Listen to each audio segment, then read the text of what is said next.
This meeting to order. We're going to start with roll and establish our quorum. Good morning, everyone.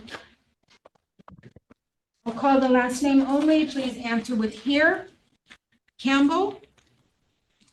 Here. Thank you. Cooper. Here. Domino. Here. Lou. Here.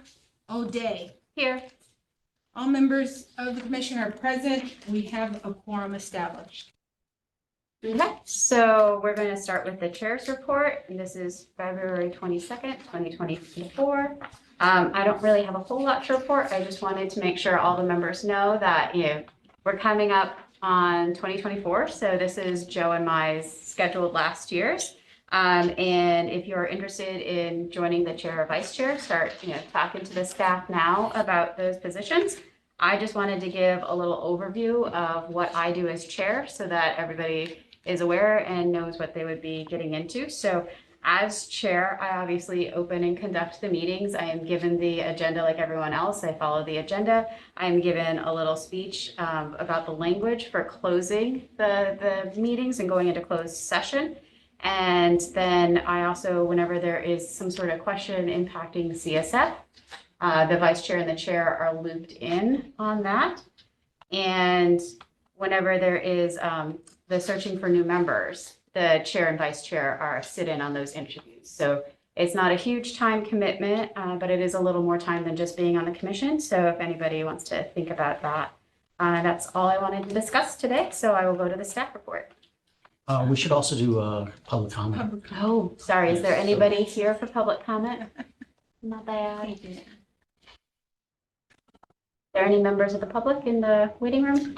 There are no members of the public in the waiting room, and there was nothing submitted for public comment. Okay, thank you so much, Gina. All right, now we'll move on to the staff report.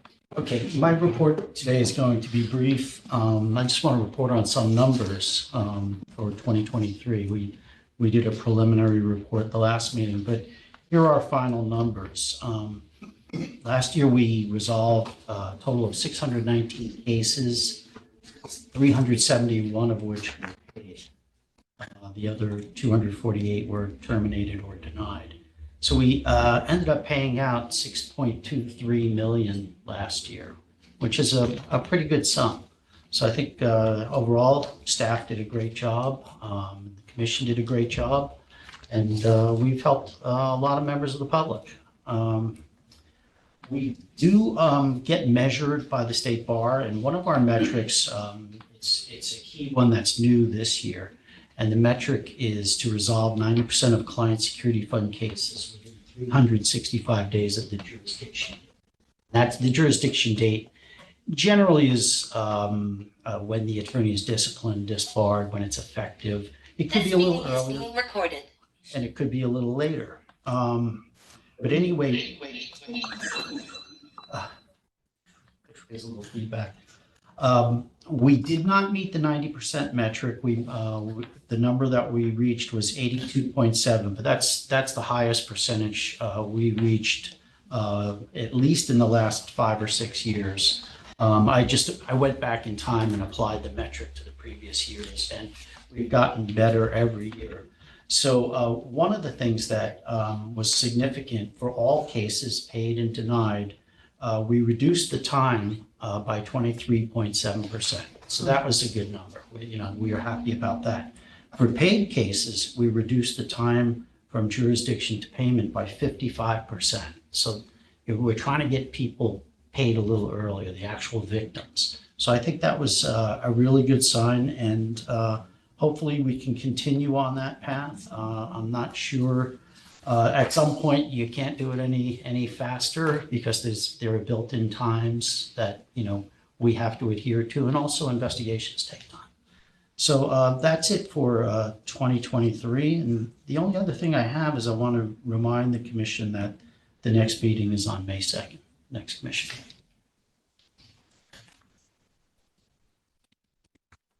I have a question for you. So you have this criteria for you to achieve 90%. Do you have the adequate number of staff in order to do that?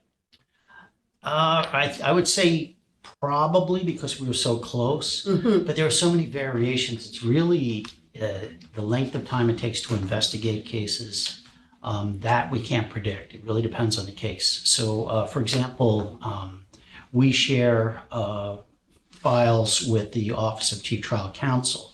So when they investigate an attorney, we have access to those investigations, and we could use them in our cases, and that speeds things up. The one not a problem with that. One issue that should be kept in mind is that the Office of Chief Trial Counsel may file disciplinary charges and get an attorney disbarred on 2 or 3 cases, and we may have 20 or 30. We've got to investigate all of those. So that takes a significant amount of our time. Whether, like I said, we are close, but I think it really depends on what cases are there, and we don't know until we open them up and start investigating. Thank you. Sure. Anyone else? Okay. I'll bring it back to you, Ellen, for Sorry, my agenda went to sleep. All right. So we reviewed the minutes from our last meeting on December 14th, 2023. Does anybody have a motion to approve the minutes? I motion to approve the minutes. Okay, thank you, Monica. Do I have anybody who seconds? Okay, thank you. Okay, we'll now take a vote on the motion to approve the open minutes of December 14, 2023. Please answer yes or no. Campbell, Yes. Cooper, Yes. Domino, Yes. Lou, Yes. O'Day. Yes. That is 5 votes for yes, the motion has carried. Okay. I'm not aware of any further business for the open session, so we'll move to the closed portion of our agenda. Pursuant to Government Code Section 11126C3 and this Client Security Fund Rule 3.461A, we're going into closed session to review the legal calendar. See you guys all in the next room.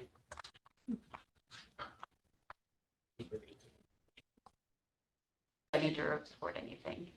no, I don't think there's anything to report. We have nothing to report from the closed session, and we will end this meeting for today. Thank you all, and see you all on May 2nd. Thank you. Thank you.